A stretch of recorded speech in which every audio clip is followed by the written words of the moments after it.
First limited series this week is X-23. Came out in 2005. This is Marvel's Harley Quinn, or the equivalent thereof. She first appeared in X-Men Evolution, then she got a solo series shortly after that. She was created by Christopher Yost and Craig Kyle. Christopher Yost wrote the first issue, Craig Kyle wrote the rest of them.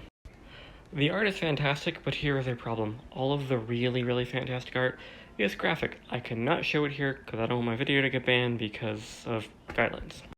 Alright, so it starts pre her existence. Her soon-to-be mother is working in a lab and they're trying to recreate Wolverine. They spend millions of dollars and multiple years trying to figure out how to recreate Wolverine.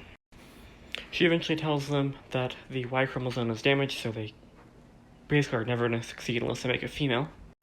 They tell her no, but hey, look, she does.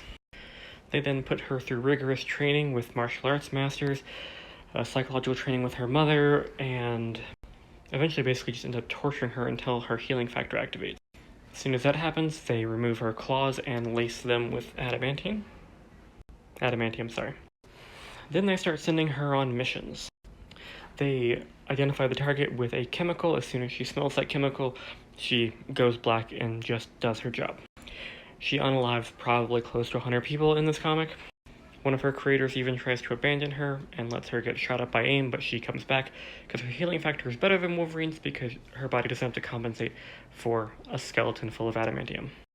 While this comic does have a lot of violence and it's all drawn really, really well, it also has a very, very good story because you can feel for her mother.